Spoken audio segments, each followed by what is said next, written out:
Hello, welcome to another Ready Aim Roll video. Today we're going to be talking about Fate Condensed.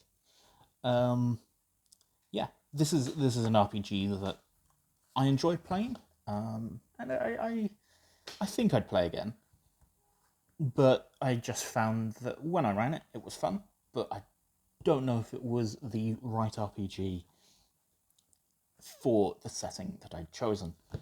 But I wanted to do a quick review of it, and just spread the love, because it looks like a really fun RPG, and someone might see this and go, "Oh, that looks just like what I needed for my setting for my games."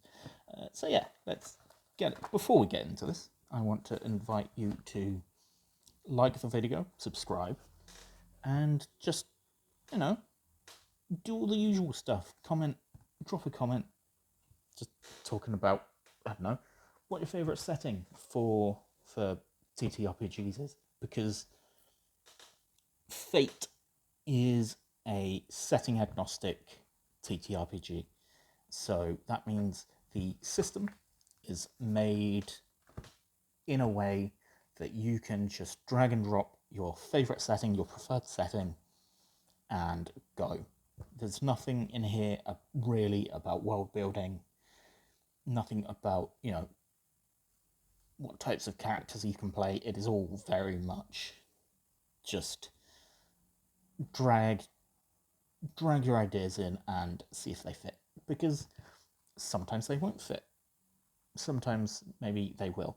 For me, for the game that I ran using this system, it was very much inspired by stuff like Metro 2033 and Stalker and stuff like that. And it was fun. I enjoyed running it, but there were bits of it that I think could have been done better by other systems. Maybe Savage Worlds, something like that, would have been a better system for that. Anyway, this is a 63, I think, page book. So 61, 62, 63, 64 pages, including a character sheet. So yeah, it's published by Evil Hat Productions. So yeah, start off with a very simple table of contents and an introduction, a little thing on what you need to play. We'll say that this game uses a sort of proprietary dice system, so it uses pluses and minuses. But it does give you a handy guide for how to roll your standard d6s and calculate what your pluses and minuses are. So yeah, yeah, it's quite an interesting system, I think. Rather than having lots of numbers, it's sort of just boiled down to pluses and minuses. Got a getting started, creating your character, aspects, sort of, I don't know, just sort of a different way of describing your character, rather than having your character have a lot of traits and skills and feats and things like that. You have things like aspects that you can as a player tell your GM, hey, my character's this. Would I be able to do anything in this situation? And I think it's a really interesting system. Yeah.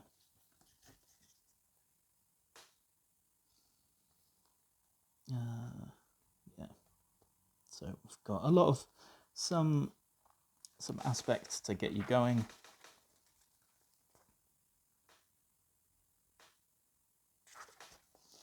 Got a thing on skills and rolling dice. So yeah. which I always love when games have this, because most do, but some don't, and it makes things difficult. We've got skills, because obviously most games have skills, and being a setting agnostic game, there's some skills that you may not need in your game.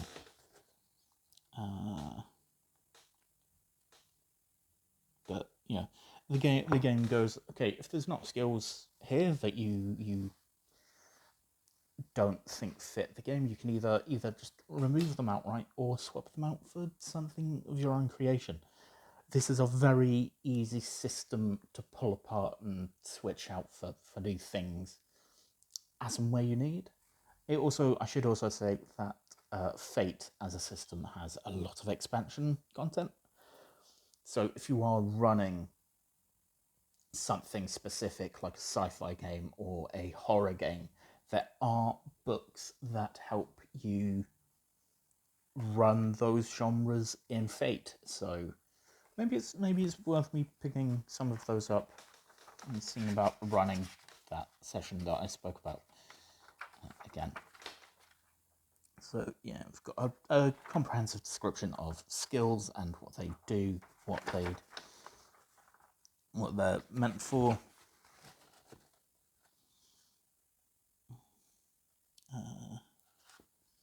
Yeah. Oh, too far. Refresh, which is a mechanic specifically for this game. Let's see if I can zoom in. Maybe come out a little bit. Yeah. So, let's bring the camera up a little bit. The joys of doing all this on the fly. Hopefully that won't fall over, though it is a bit back heavy, so I'm going to bring it forward a little bit. So refresh and stunts are sort of a very interesting way this game sort of differentiates itself, I guess. So, I think that's what makes this game interesting. That it is so loose. I think in some ways it's too loose. Which, if that's the sort of game you want to play, that's fine. But while I do enjoy rules-like games, I think this book on its own isn't really enough, especially as this is the condensed version of the game. Yeah. I also think there could be a little bit more in the way of explanations, because I read this a few times before my brain went, oh, that's what that means. Okay. But then that's also what YouTube's for. That's just, taking actions and rolling dice. Yeah.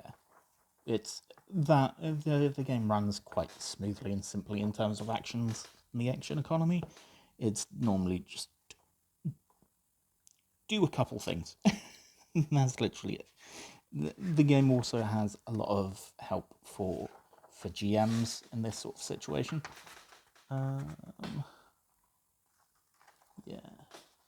Failure. Yeah.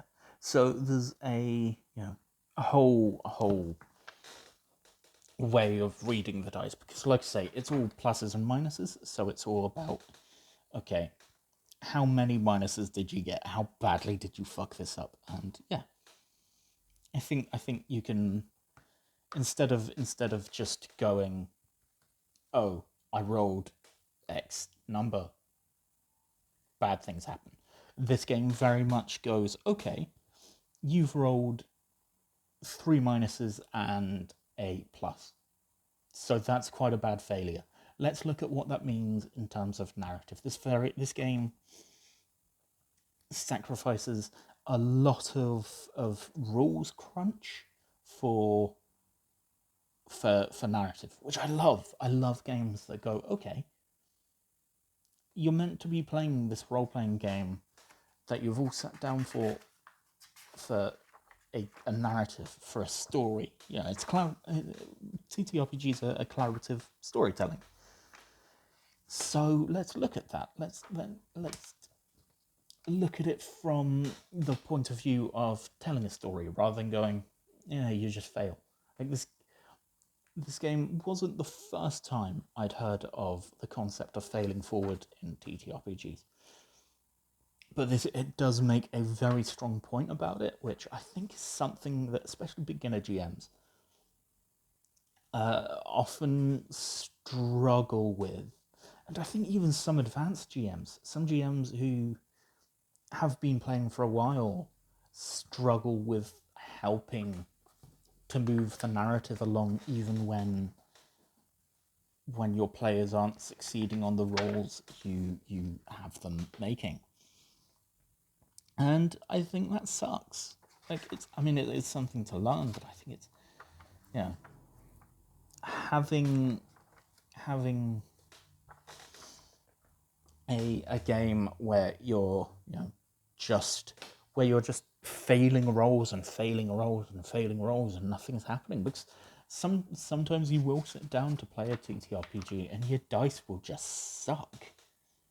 You will just not roll anything good for the entire session, and that basically means if your GM isn't helping the narrative forward, you're not doing anything, which means you're not having fun, which means you're not, which then can grind the narrative to a halt.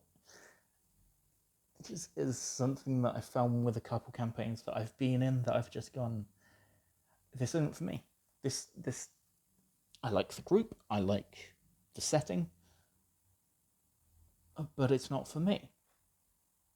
So I've dipped out, and that sort of sucks, because I love the group, and most of that group I've played other TTRPGs with anyway. They're all in Terra, but there's one or two people that I'm just like, I'd like to play more TTRPGs with these people, and it's just not happening because they're just in that group. Anyway, getting hair on the book. A whole thing on actions, attacking, aspects, and fate points. Again, fate points. Yeah.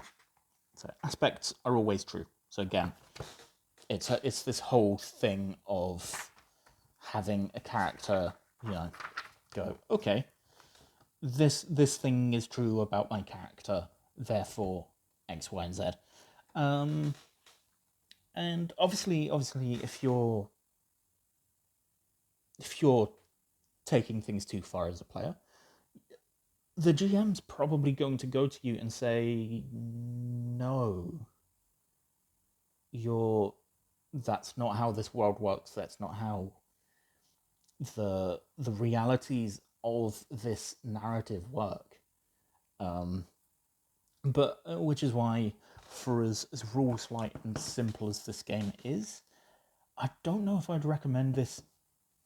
Maybe I'd recommend this to beginner TTRPG players, but I don't know if I'd recommend this to young TTRPG players, because this is very much an exercise. I think this is a great exercise in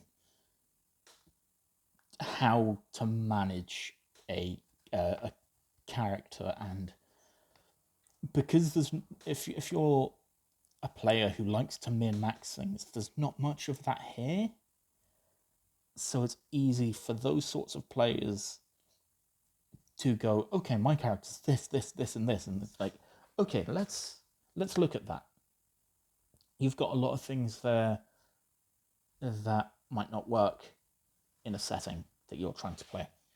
because the system can work for a lot of great power fantasy games, but it also works stripped back a bit as like a more tense and fragile game, which is what I've run it for so far. Maybe if I run it as a more power fantasy game, maybe that'll work for me better. I don't know what I'd do for that. Maybe like I think this game would, think about it, I think this game would be great for a superhero RPG. And I think there are specific books for that. So, yeah.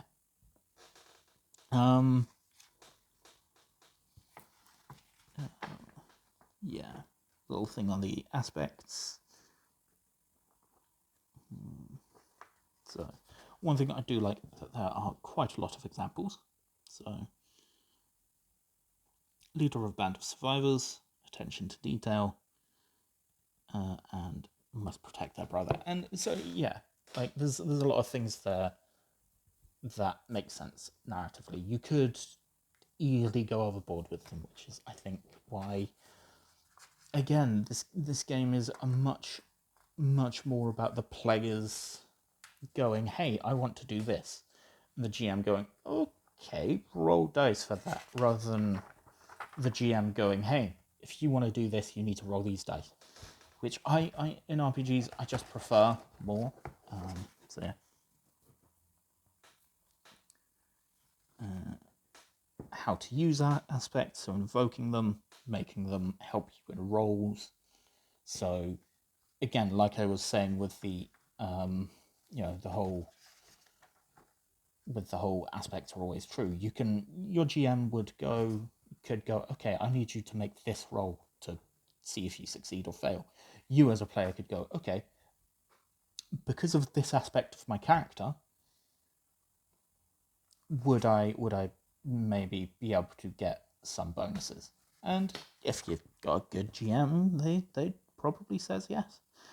So yeah, again, lots of examples. I think it could be slightly better explained in places, but for the most part, again, as a roguelite RPG, it's really good. And it has a thing on removing aspects, because you can have bad aspects too. And just sort of a loose way of formulating your character. Challenges, conflicts, and contests. So, yeah, about rolling against things. So, yeah. Setting up scenes, about zones, because again, there's no ranges. There's,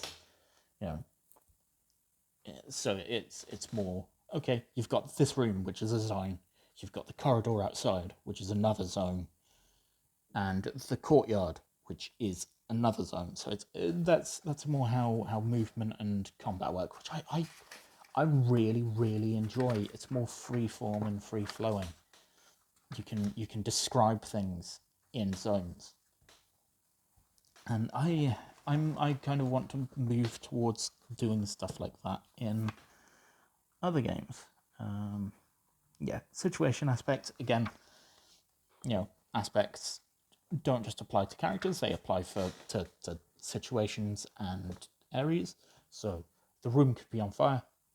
The room being on fire is an aspect in itself that can affect your rolls.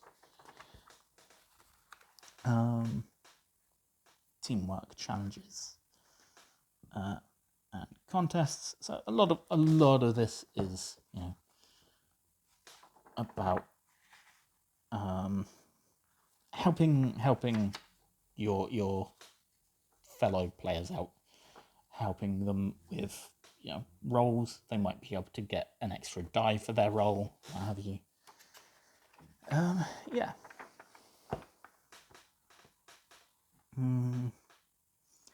And a thing on taking harm, because there's health in this game. It's, again, as with everything, it's freeform. It's a bit loosey-goosey. And yeah, I think some aspects I enjoy. Like, I think there's That's the character sheet. So you've got your vitals. So all up here. So you've got your physical and mental. And I think for more chunky games, you maybe want more than that. But from what I've seen and what I've played, I think the 6 of each is fine, with I think starting off at maximum of 3. And then you'd also just modify how effective things are. But yeah, it's not quite as simple as hit points and things like that in D&D and Pathfinder and Starfinder. Yeah. Thing on advancement, on milestones and breakthroughs. So obviously, again, there's no real XP system, so it's more, achieving things as a group for story reasons, and doing things as a character that make your character go, okay, I've achieved something personal. So yeah, a lot of this game comes back to going, okay, how does this work in the betterment of your story? Yeah, how to improve. Thing on sessions and arcs. So an arc could take multiple sessions, and think of it like chapters into books in a novel series, or episodes and seasons type thing. And then there's a whole section on being a game master, which is great, including stuff on safety tools, some difficulty, things like that, NPCs, and I really, really, really can't stress how happy I am to see games really leaning into talking about safety tools. I think it's something that all games should have at least a page or 2 on, even like just a paragraph, as seen here, just to go, hey, your game might touch on some subjects that players might not like, so make it easy for them. This is meant to be fun.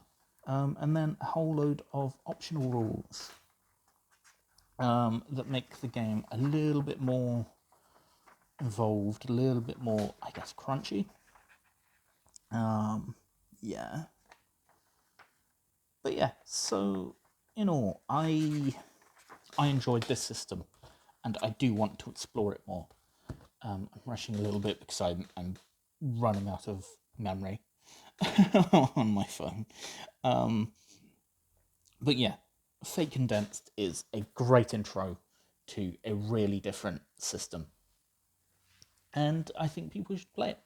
Give it a go. Have a look at what it can do for your games, and maybe it works, maybe it doesn't. That's the joy of trying out new systems, and you might find things that maybe didn't work here that might work another time. So yeah, I hope you enjoyed this one. I'm going to go and upload the good couple videos that I've recorded, schedule them, and record more videos. I have a video on Blades in the Dark in the works. I've got a video on how I made my gravestone stuff. So yeah, lots of stuff coming up in this wonderful festive period. So whatever you're doing, I hope you're having fun, whether it's... Wait, I've got no time. So I hope you're having fun. I hope you are taking care of yourself and all the people around you. Happy holidays, and hopefully see you in the next one. See ya.